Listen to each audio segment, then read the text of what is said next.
प्यारे बच्चों, आशा है आपके सभी पेपर बहुत अच्छे हो रहे होंगे। केवल 3 दिन के बाद 28 फरवरी को हिंदी का पेपर है। हिंदी कोर्स ए और कोर्स बी दोनों।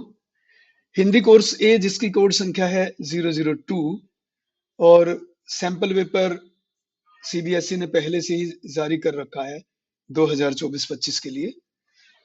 तो आपने सारा कोर्स बहुत पहले पूरा कर लिया था और कई पेपर्स आप दे भी चुके हो, काफी अभ्यास आप कर चुके हो। तो अब इन दिनों में आपके पास इतनी गुंजाइश नहीं है कि आप पूरा सिलेबस फिर से पढ़ो। इसलिए अब आप सैंपल पेपर्स ले लेकर उस पर नजर डालते रहेंगे, उससे अभ्यास करते रहेंगे, तो सारा सिलेबस आपके सामने रहेगा, प्रश्न पत्र का खाका आपके सामने रहेगा। तो जब प्रश्न पत्र वास्तव में आपके सामने आएगा तो आप उसको देखकर डरेंगे नहीं। और जो पहले आपको समय एक्स्ट्रा मिला हुआ है 3 घंटे के अलावा, उसका उपयोग आप पूरा प्रश्न पत्र तेजी से पढ़ के उस पर विचार करके कैलकुलेट करके कि आपने किस प्रश्न का उत्तर पहले देना है, या रीडिंग करके आपको कुछ नयापन नहीं रहेगा, आपको लगेगा कि हाँ हाँ आसान है, तो उसका आप यूज कर सकते हैं। या जो पहला अपठित गद्यांश और पद्यांश वाला प्रश्न है, आप उसको पढ़ने में उस समय का इस्तेमाल कर सकते हैं। लेकिन एक बात याद रखें, प्रश्न पहले प्रश्न से लगातार करें। ये नहीं कि जैसे पहले 14वां प्रश्न कर लिया या 13वां कर लिया, उसके कई नुकसान हैं जिसके बारे में टीचर्स ने आपको बता दिया होगा। तो बेहतर यही है कि आप प्रश्न संख्या 1 से लगातार चलें, और जो प्रश्न अच्छी तरह से आपको आते हैं उनको पहले करें, और जो अच्छी तरह से नहीं आते, जो आपको बाद में करने हैं, उनके लिए प्रश्न संख्या डालकर स्थान छोड़ दें। तो मैं प्रश्न पत्र पर चर्चा करने से पहले ये बताना चाहूंगा कि निर्धारित समय जो लिखने का है वो 3 घंटे है। अधिकतम अंक 80 हैं, क्योंकि 20 अंक की परीक्षा विद्यालय में पहले ही मौखिक और अन्य परीक्षाएं हो चुकी हैं। लेकिन इन सामान्य निर्देशों पे एक बार नजर अवश्य आपको पहले से ही डाल लेनी है, यानी अभी से ही ये दिमाग में रखना है, ताकि उस समय समय बचे। लेकिन वहां भी उस समय एक बार नजर आपको डालनी है। लिखा है, निम्नलिखित निर्देशों को बहुत सावधानी से पढ़िए और उनका सख्ती से अनुपालन कीजिए। सख्ती से अनुपालन मतलब ये है कि अगर जैसे आपने कोई प्रश्न छोड़ दिया तो वो गया, उसके अंक तो आपको मिलेंगे ही नहीं। इसलिए कोशिश करें कि सभी प्रश्न करें, क्योंकि जो नहीं किया वो तो खो दिया, उसमें तो पहले ही 0 हो गए। अगर आपने प्रश्न अटेम्प्ट किया है, हो सकता है उसमें कुछ अंक मिल जाएं।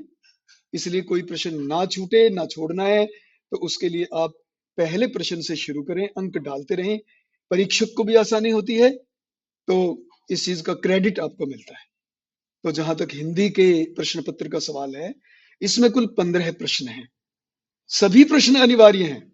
सभी प्रश्न अनिवार्य का मतलब, छोड़ने का मतलब आपने उस प्रश्न के अंक गंवा दिए, क्योंकि वो छूट में नहीं है कि 15 में से 13 कर लो, 10 कर लो। इस प्रश्न पत्र में कुल 4 खंड हैं।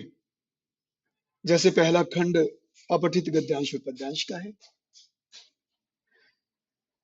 खंड क में कुल 2 प्रश्न हैं, उनमें उप प्रश्न 10 हैं, यानी प्रश्नों में भी आगे सब डिवीजन है। खंड ख में कुल 4 प्रश्न हैं, जिसमें उप प्रश्नों की संख्या 20 है। 20 में से 16 करने हैं उप प्रश्न, 4 की वहां पर अलग अलग स्थानों पर छूट है। खंड ग में कुल 5 प्रश्न है, उसमें उप प्रश्न की संख्या 20 है। और खंड घ में कुल 4 प्रश्न हैं, सभी प्रश्नों के साथ उनके विकल्प भी उसमें दिए गए हैं। आप वहीं डायरेक्ट वहां उसका फायदा उठा सकते हो, कि जैसे हमने 3 रचनाओं में से एक करनी है, तो किसको छोड़ना है, जो आपको सबसे ज्यादा आती हो। तो प्रश्नों के उत्तर दिए गए निर्देश साथ साथ भी हैं, उनका पालन करते हुए आपको लिखने हैं। तो सबसे पहले हम खंड क पर विचार करते हैं, जो कि अपठित बोध है। बोध यानी समझ। पहली क्लास से लेके 10वीं कक्षा तक आपने जितनी हिंदी पढ़नी, सुननी, लिखनी, बोलनी सीखी है, उस सब की परीक्षा इसमें है। ये एक ऐसा पैराग्राफ होगा जो आपने पहले कभी नहीं पढ़ा।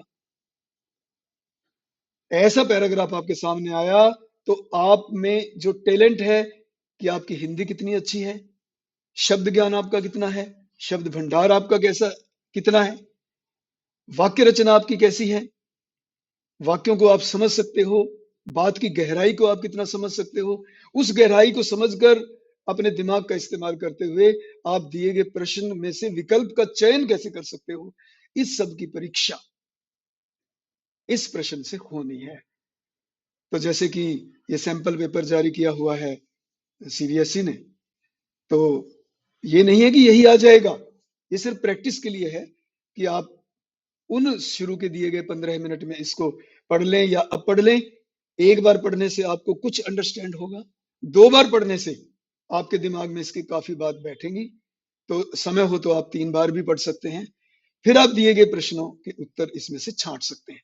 लेकिन हूबहू नहीं छांटना है, आप थोड़ा तोड़ मरोड़ कर प्रश्न के अनुसार उत्तर लिखेंगे।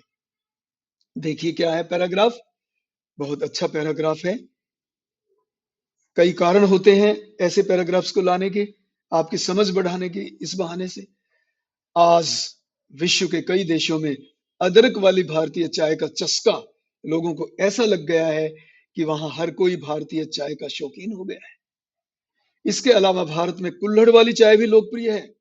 मिट्टी के कुल्हड़ में परोसी गई चाय का अपना विशेष महत्व है, क्योंकि इसकी सौंधी खुशबू जैसे कि नई मिट्टी में से आती है और लाजवाब स्वाद को इसके बिना आप अनुभव नहीं कर सकते हैं। भारत की सिफारिश पर संयुक्त राष्ट्र महासभा ने 21 मई को अंतर्राष्ट्रीय चाय दिवस घोषित किया है। भारत ने मिलान में हुई अंतर्राष्ट्रीय खाद्य और कृषि संगठन की बैठक में यह प्रस्ताव पेश किया था।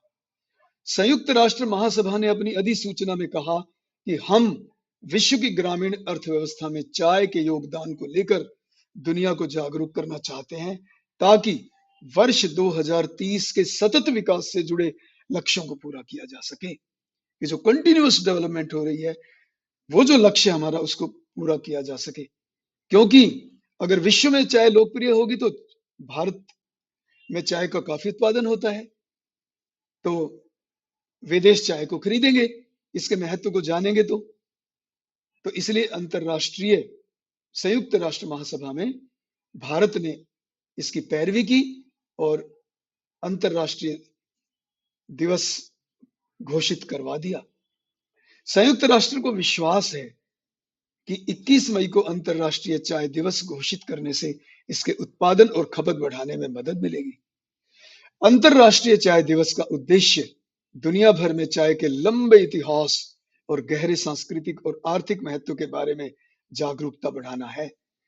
इस दिन का लक्ष्य चाय के स्थायी उत्पादन और खपत के पक्ष में गतिविधियों को लागू करने के लिए सामूहिक कार्यों को बढ़ावा देना और भूख और गरीबी से लड़ने में इसके महत्व के बारे में जागरूकता बढ़ाना है। साथ ही संयुक्त राष्ट्र महासभा ने चाय के औषधीय गुणों के साथ सांस्कृतिक महत्व को भी मान्यता दी है कि न केवल इसका एक औषधि के रूप में गुण है, बल्कि सांस्कृतिक महत्व भी है, इसको उसने मान्यता दी है। और संयुक्त राष्ट्र संघ के द्वारा मान्यता दिया जाना कोई मामूली बात नहीं है, भारत इसमें सफल हो गया है। विश्व में चाय के प्रमुख उत्पादकों में एशिया, अफ्रीका, दक्षिणी अमेरिका शामिल है, जबकि विश्व के 4 बड़े उत्पादक देशों में क्रमशः चीन, भारत, कीनिया और श्रीलंका शामिल है। विश्व के कुल चाय उत्पादन में इन देशों की हिस्सेदारी 75% है। याद रहे कि बाद में जब प्रश्न आएंगे तो कुछ भी पूछा जा सकता है कि कौन से बड़े उत्पादक देश हैं, जैसे चीन, भारत, कीनिया और श्रीलंका, कौन से 4, कितनी हिस्सेदारी है, 75%। तो इन चीजों को दिमाग में विशेष रूप से रखना है। भारत विश्व में चाय उत्पादन का एक बड़ा केंद्र है। भारत में चाय का उत्पादन करने वाले राज्यों में असम, पश्चिमी बंगाल, केरल, कर्नाटक और तमिलनाडु शामिल हैं। ये इसमें से प्रश्न पूछा जा सकता है। असम भारत का सर्वाधिक चाय उत्पादन करने वाला राज्य है। यह पूछा जा सकता है कि भारत में सर्वाधिक चाय उत्पादन करने वाला कौन सा राज्य है। भारत में लगभग 13,000 चाय बागान हैं, जो 60 लाख से अधिक श्रमिकों की आजीविका का प्रमुख साधन भी है। चाय एक श्रम आधारित उद्योग है, इसलिए भारत जैसे देश में इसके विकास की अपार संभावनाएं हैं। चाय की चुनाई के लिए अधिक मात्रा में श्रमिकों की आवश्यकता पड़ती है और भारत में मैन पावर की कमी नहीं है।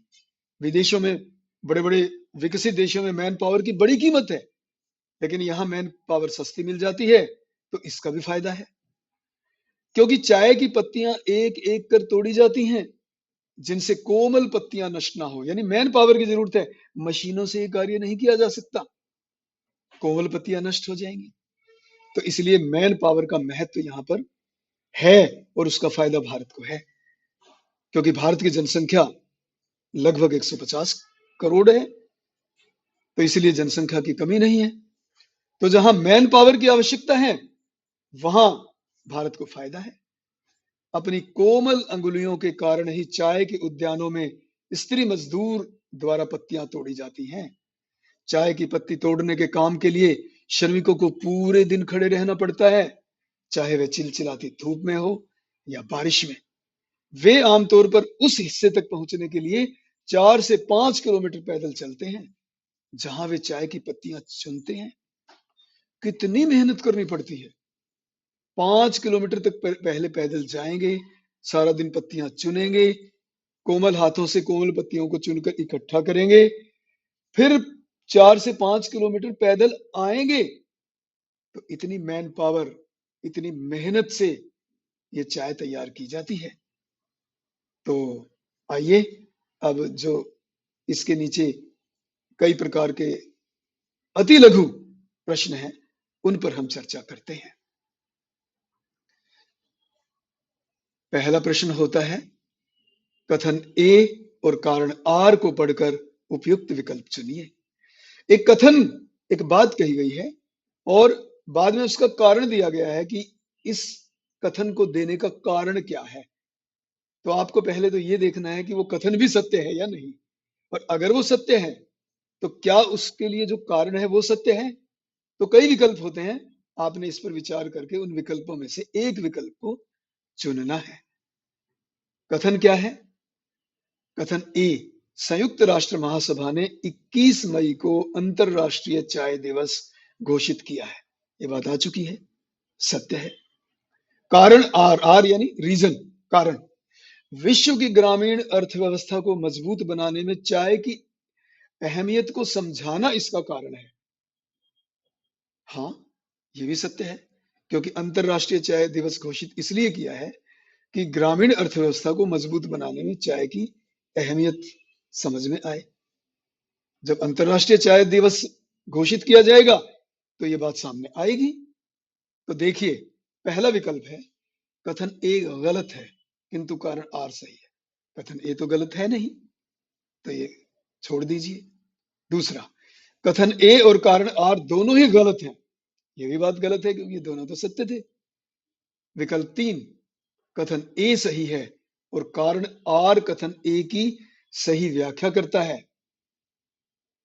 चौथा विकल्प, कथन ए सही है किंतु कारण आर कथन ए की सही व्याख्या नहीं करता है। तो आप देखिए कि अंतरराष्ट्रीय चाय दिवस घोषित किया है 21 मई को संयुक्त राष्ट्र महासभा ने, क्योंकि कारण विश्व की ग्रामीण अर्थव्यवस्था को मजबूत बनाने में चाय की अहमियत को वो समझाना चाहते हैं। तो आप देखेंगे कि कथन तीसरा विकल्प सही है।